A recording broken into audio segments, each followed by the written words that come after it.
Indian constitution. तो first point था federalism, जो हमने कंप्लीट कर लिया। अभी सेकंड पॉइंट क्या है? Parliamentary form of government.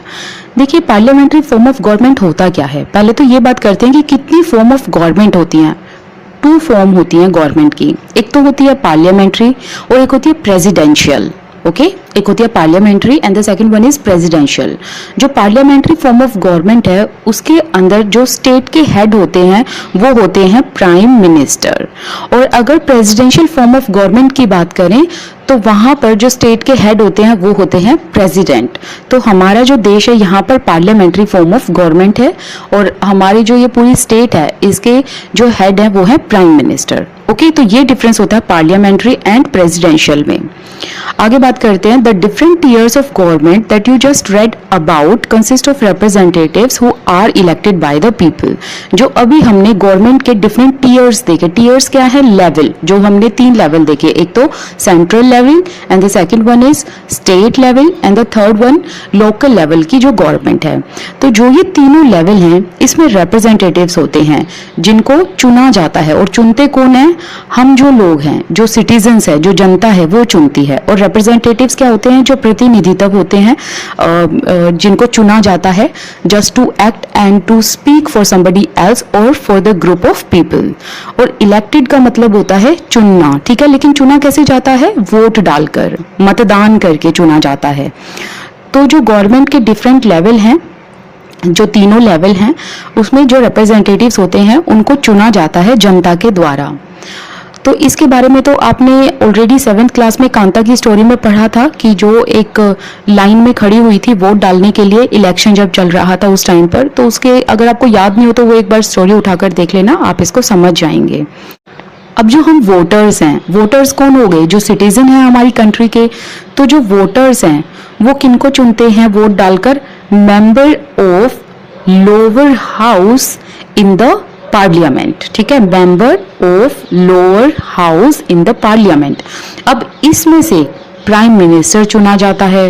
फिर प्राइम मिनिस्टर अपने कुछ कैबिनेट मेंबर रखते हैं और एक गवर्नमेंट डिपार्टमेंट एंड एजेंसीज को तैयार करते हैं। वो लोग फिर पार्लियामेंट में बैठकर पॉलिसीज पर डिबेट करते हैं, डिस्कशंस करते हैं, किसी भी मुद्दे को उठाते हैं उस पर डिबेट एंड डिस्कशन करते हैं, पॉलिसी बनाते हैं, लाइक नीतियां बनाते हैं। और फिर बाद में क्या होता है कि डिबेट करके और प्रॉपर डिस्कशन करके एक एग्रीमेंट के द्वारा एक प्रॉपर चीज तैयार की जाती है, एक प्रॉपर फॉर्म तैयार की जाती है या एक नीति तैयार की जाती है। तो एक एग्रीमेंट के तौर पर तैयार की जाती है। और जो ये डिबेट एंड डिस्कशन होता है इसमें याद रखना कि ये चीजें क्यों होती है, क्योंकि जो हमारा यहाँ पर जो पूरा देश है यहाँ पर डिफरेंट टाइप की कम्युनिटी रहती है, डाइवर्सिटी है यहाँ पर। तो इसीलिए सभी लोगों का, सभी एरिया के सिटीजन्स का ध्यान रखना पड़ता है, राइट। तो इसी वजह से प्रॉपर डिबेट एंड डिस्कशन करके और फिर एक एग्रीमेंट के द्वारा एक प्रॉपर नीति तैयार की जाती है, कुछ लॉ, रूल्स, रेगुलेशंस ये सब तैयार किए जाते हैं, राइट। चलिए नेक्स्ट पेज पर चलते हैं। The constitution of India guarantees universal adult suffrage for all citizens. अब जो भारत का संविधान है ये क्या गारंटी करता है सभी सिटीजन्स के लिए? ये गारंटी करता है यूनिवर्सल एडल्ट सफरेज को। सफरेज का मतलब होता है right of all adults to vote, सभी एडल्ट को वोट करने का अधिकार। एडल्ट में कौन आते हैं? 18+ या 18 अबव जो सिटीजन्स है वो एडल्ट्स कहलाते हैं। और उन सभी को अधिकार है कि वो अपनी मर्जी से अपने मनपसंद जो उनके रिप्रेजेंटेटिव्स है वो उनको इलेक्ट कर सकते हैं वोट डालकर, ठीक है। When they were making the constitution, the members of Constituent Assembly felt that the freedom struggle had prepared the masses for universal adult suffrage. जो कॉन्स्टिट्यूएंट असेंबली के मेंबर थे, यहाँ पर जो दे वर्ड है ये किसको रेफर किया गया है? ये रेफर किया गया मेंबर्स ऑफ कॉन्स्टिट्यूएंट असेंबली को, जो कि थे 308।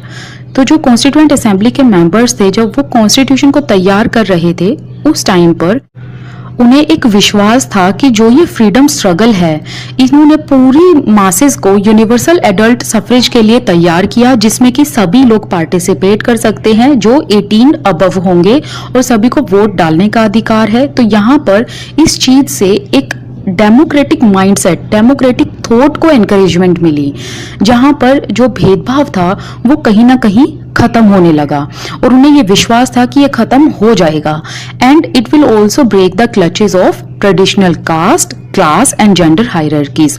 तो जो सभी मेंबर्स थे जो कॉन्स्टिट्यूशन को बना रहे थे उस टाइम पर, उन्हें ये भी विश्वास था कि यूनिवर्सल एडल्ट सफरेज के बाद जो ट्रेडिशनल कास्ट, क्लास और जो जेंडर हायरार्कीज है, जेंडर हायरार्कीज जैसे कि जो आदमी औरत के बीच में भेदभाव है, ट्रेडिशनल कास्ट जैसे कि कास्ट में जो भेदभाव किया जाता है, वर्ग में जो भेदभाव किया जाता है, उन सब के क्लच को ये ब्रेक कर देगा। कैसे ब्रेक कर देगा? क्योंकि देखिए यूनिवर्सल एडल्ट सफरेज में ये नहीं देखा जाता कि आप अमीर हो, आप गरीब हो, आप कौन सी कास्ट से बिलोंग करते हो, सभी लोगों को वोट देने का अधिकार है, चाहे वो कोई भी हो, बस एज 18 प्लस होनी चाहिए।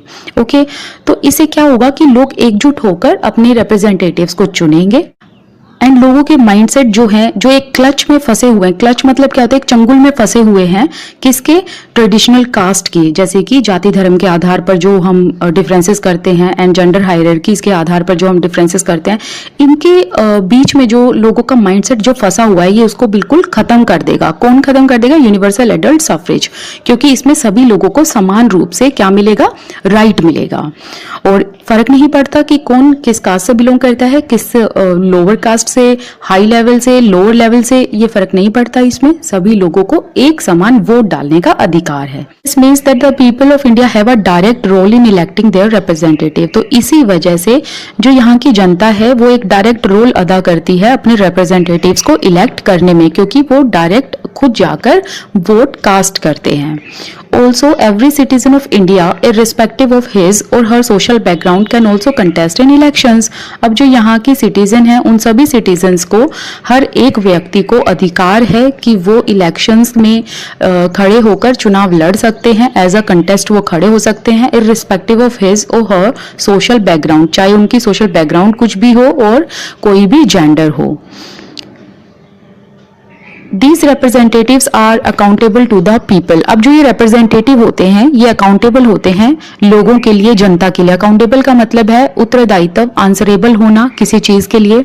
जैसे कि सपोजिटली कई बार क्या होता है कि महंगाई हो जाती है, इन्फ्लेशन हो जाती है, तो इसी वजह से अगर जनता इन रिप्रेजेंटेटिव से जवाब मांगेगी तो ये आंसरेबल होते हैं हम जनता के लिए। इनको जवाब देना ही पड़ेगा कि इतनी महंगाई क्यों हो रही है, या कोई भी ऐसी पॉलिसी इन्होंने बनाई जो लोगों को समझ नहीं आई, लोगों को पसंद नहीं आई, तो लोग उस चीज के लिए आवाज उठा सकते हैं, तरह तरह के स्लोगन्स कर सकते हैं और स्ट्राइक्स कर सकते हैं। बहुत सारी ऐसी चीजें होती है जिस तरीके से लोग जवाब मांग सकते हैं, और ये जो रिप्रेजेंटेटिव्स होते हैं इनको जवाब देना ही पड़ता है कि इन्होंने जो स्पेसिफिक जो कदम है वो क्यों उठाया।